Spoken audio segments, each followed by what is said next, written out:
has changed, with the three-point shot and the amount of switching that occurs and is necessary to occur on some level. I do believe it's overdone on some level. But the 2 years in Orlando, while we were developing the young talent, and it was a rebuild situation, turned it into a little bit of a laboratory for me to figure out this new NBA, figure out this new world, and what is the exact scheme that needs to go in to be successful in the modern NBA. So it was a great learning experience. I continued that in my sabbatical year this past year, visiting with teams all around the league, having a lot of lengthy discussions about just offensively, how to play this style of play and how to, transform the scheme, and defensively as well. Rob, Magic Johnson did an interview this morning in which he said that he felt like you betrayed him when you guys were working together. What was your reaction to him saying that, and do you believe that's a fair assessment of your relationship? I think the most important thing for me is the 2 years of getting to work side by side with Irvin are some of the greatest memories I have in sports and work. He's an unbelievable person to work with. He fills the room with joy and vision. And truly it's saddening and disheartening to think he believes things are a misperception. I think all of us in life probably have been through things where maybe there's third-party whispers or he said, she said things that aren't true. And then I have talked to him several times since he decided to step away. We've had many joy-filled conversations. In fact, 2 days ago, we were reliving the combine and the fourth pick and talking about the great future that this franchise has. So these things are surprising to hear and disheartening. But I look forward to the opportunity to talk with him and sit down with him and work through them, just like in any relationship, because they're just simply not true. I stand beside him. I stand with him as a colleague, as a partner. I've always supported everything he's done and will continue to. And, I think that's the best way to address that. Dave McMenamin, ESPN. Frank, congrats and welcome to LA. Thank you. Rob, question for you, though. We know that you guys did speak to some other coaching candidates before you settled on Frank, and obviously Monty Williams and Ty Lue seem to be higher choices. What went wrong in that coaching search? And, all due respect to Frank, there were other people you intended to hire before him. I think the important thing of any process is to be open-minded and to be methodical and to be prepared. And I think at the start of this, we had a committee of people internally that we had many names around. Frank was one of those strong names. And throughout the process, he just continued to emerge as someone that had those qualities I talked about at the beginning of this. And we celebrate that. He is the coach. He's the right guy for this job. Everyone's aligned with what he stands for. We're going to fully support him and really look forward. I think whether it's free agency or whether it's the draft or whether it's picking a coach, you make your decision and then you support it and you move forward. We're not going to do a lot of backward looking. We're going to look forward with hope and optimism about what Frank stands for, what we have in an organization, and just stay committed to doing the work. Frank, right here. Coaching young players is different, I think, than coaching someone like LeBron James, given his experience level. Can a team really succeed at that? And secondarily, you mentioned shooting. Does this roster, as it is, have enough of that outside shooting to succeed with LeBron? Can we succeed by coaching young players and LeBron James? Together, is it? Yeah, of can young course. Players? Okay, every player that I've ever been around that's, quite frankly, worth a damn wants to be challenged and wants to be pushed and wants to be coached hard and wants to be held accountable. Okay, and that will be the expectation with every player on the roster. Okay, now, does that mean we're going to treat everybody the same? No. Okay, you treat everybody fairly, okay, but everybody will be treated differently. I mean, that's just coaching. Every team I've ever been a part of, I've had that same approach. Okay, but the bottom line is they will be pushed and they will be coached hard and with the truth. Okay, in terms of your shooting question, I think we can get there both by developing from within, improving the shooters that we have, There will be a lot of work put into the gym and into training camp and throughout the season. Okay, nobody gets the job done at this level without developing your own players first. Okay, and then obviously with free agency and other moves that Rob can make, we'll address that to try to add some shooting. Hi, Frank. Hi, Rob. Liz Habib from KTTV, Fox in Los Angeles. How you doing, guys? Frank, can you tell me, have you talked to LeBron before, during, or after the process being chosen as head coach? And can you tell me about those conversations if you have? I have spoken to him after I was hired, not before. And, the nature of that conversation, and you'll learn about me, most of my conversations with our players will remain private. But I will say that it was very positive. There's an excitement about what we can be and what we can accomplish, and that I'm looking forward to getting started with him. Hey, Rob. Can you please explain the front office structure and whether it is going to change going forward, whether that is somebody above, beneath you? And then can you also explain Kurt Rambis's role? Do you report to him or vice versa? Yeah, so we can be very clear on that. Jeannie's vision for the front office is a couple years ago, she created a position that didn't exist prior to Irvin coming on board, a president of basketball operations, and she is going to eliminate that position because it was created entirely for Magic, and no one can really replace what he does. So that would be that. And then two, in terms of our decision processes here, it's very clear and very simple. Now when it comes to a basketball decision, I collaborate with the staff, many of whom are at this press conference today, and then I make a recommendation to Jeannie, and she blesses that or not. So it's very clear and very simple. Kurt Rambis was hired a year ago as an advisor to the front office and to the coaching staff. He remains in that position and was a valuable resource throughout the process with his championship experiences of being on many staffs and winning for the Lakers and with other organizations. He was a really valuable resource in getting to this place of choosing Frank to be our next head coach, but his position hasn't changed.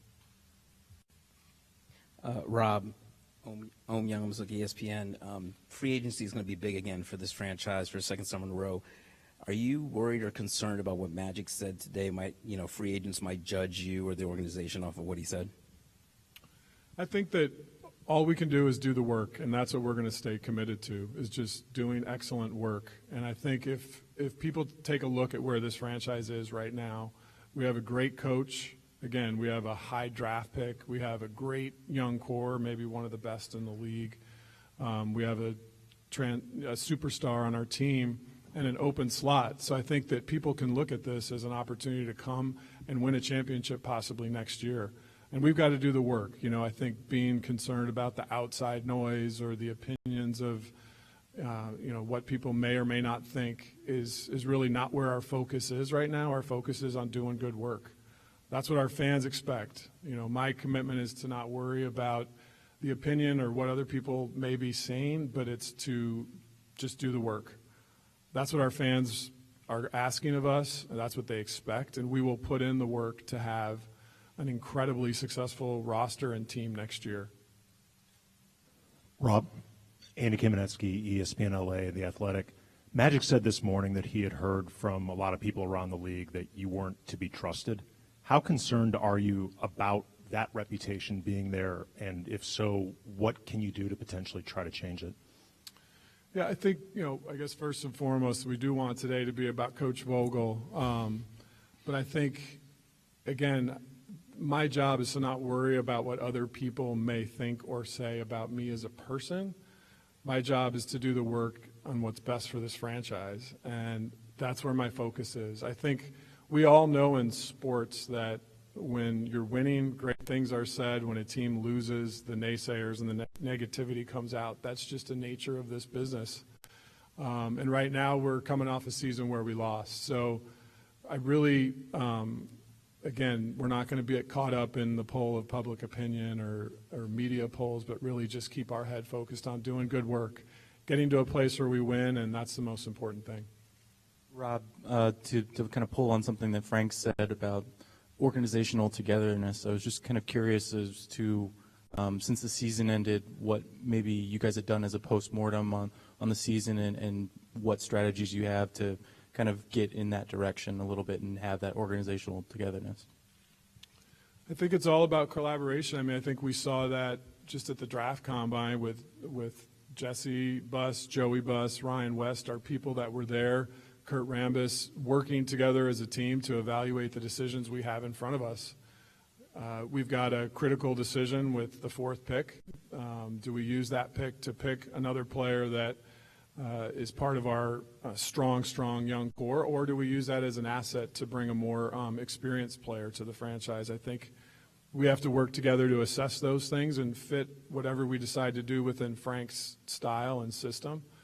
And then we have to get to July, and we have to, will we use our space to sign another max superstar? That is certainly a possibility. Or if not, as a front office, we have to come together, put our heads together to split the space to arrive at potentially 2 or 3 players that would complement the rest of our roster and how Coach Vogel wants to play. But I think that spirit of collaboration is going to be really important in how we make those decisions. Yeah, Rob, over here at Bill Plaschke, LA Times. Just to make sure we understand the chain of command, you answer to Jeannie Buss, and where does Linda Rambis fit into the equation? You're right. There is a very clear and simple plan here. I make basketball choices after collaboration with the staff and make recommendations to Jeannie.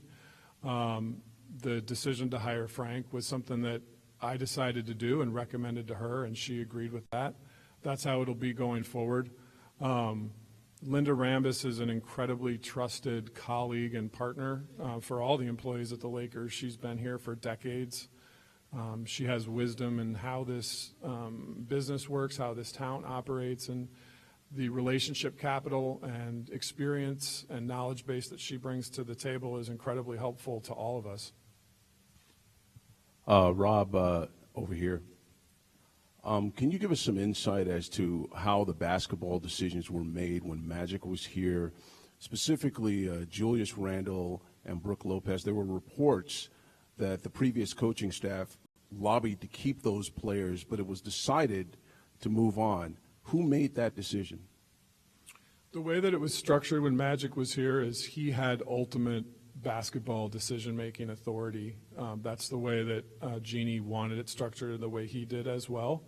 But again, it was similar to what it is now. There was collaboration around those decisions with the staff, and then he ultimately made the final choice on basketball matters.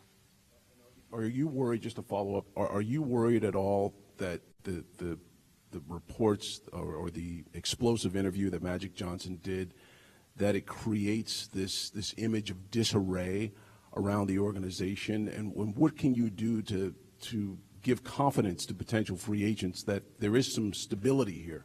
I think the most important thing is that players look to who we really are and not what the impression is of what others are trying to create us to be. And I think all of us know when we come to work every day that there is stability and strength and togetherness here. I think, Frank, you could talk about how you experienced that in the interview process. But I think for any of us, we know who we are in ourselves. We know the characteristics and qualities we stand for. And we know as a staff and feel very strongly that if people judge and evaluate us for who we are as an organization and the vision and path we have going forward, we feel there'll be a very, very strong appeal for the great players to come here. Yeah, and what I'd like to add, quite frankly, is the perception of our organization is very far from the reality, from my experience coming in here, of just the thoroughness of the work, the collaboration of how things are being done with the decision making, and quite frankly, there's a lot of positivity. I am a positive energy, enthusiasm type of a coach, and I'm going to spread that to everybody that will feel it. And it's just one of those things that I understand what the perception is when you lose for a few years and some things happen like that can happen. Okay, but there's a positive vibe happening with our team right now. There really is. Okay, and it's just one of those things that you're just going to have to wait and see. State, but you're going to be happy with the product that we put on the floor this year and where we're going as an organization. We really are. Hey, Coach Vogel, running LeBron James when you were with Indiana was that impediment right to the finals. I wonder what you observed from him last year, just watching, and what are the primary things that you want to focus on as you build a team around him and coach a team around him next season? Well, obviously the injury was the big thing. We started the season being the same LeBron James that we've seen for many, many years, dominant, ready to take a franchise deep into the playoffs and to compete for a championship. And, obviously that got derailed with his injury. And what everybody has to understand is when you have an injury, you have the time that you miss, okay, which your team is limited by, okay, and then when you're first getting back out there, it takes some time to get your legs back under you. So the whole second half of the season, he was not the LeBron James that we know of. So that part is behind us. We're going to work our tails off this season, and I expect us to see one hell of a bounce back year from LeBron James. Frank, you talked about Orlando and how it was kind of a lab for you to figure out the new game, and I know you were only there 2 years. What else did you learn about that experience? And when it was over, how optimistic were you that you would get another head coaching opportunity? I remain optimistic. I think it's pretty plain to see. It's happened many times over the course of time where the person that hires you is let go after year one, and a new front office comes in, a new regime comes in, and they want to put their stamp on things. So we had an opportunity to in that first year to do some things like the Lakers last year. We were decimated by injuries, and the results on the court weren't necessarily there, but the player development, the daily work showed results, and it just, to me, even though the wins weren't coming, I stayed reaffirmed in my process, okay, and the culture that I try to create, the work that we do, so it's just one of those life lessons, like, sometimes you don't get to finish the job that you started, and it's just the way it is. Coach, welcome to Los Angeles. Ted Sobel, Sports USA. Coach and Rob, if you could talk about the outside noise, because you brought it up, and I'm curious, what's the best way to quiet that noise, and how much does transparency come into play for all concerned? I think simply put, the best way to quiet the noise is to do what the Lakers do, and that's to win and to compete for banners. The noise will exist if you're not doing that. Last year, of course, for many reasons, it was a challenging year, and I think instead of spending all of our focus looking backwards, we're going to look forward. And I think we have to learn from last year, and there are things that we learned. But I do think next year we will be a winning team, and we're going to all put in the work with Frank's coaching leadership in the front office to make sure that's the case, and that'll end the noise. Just win.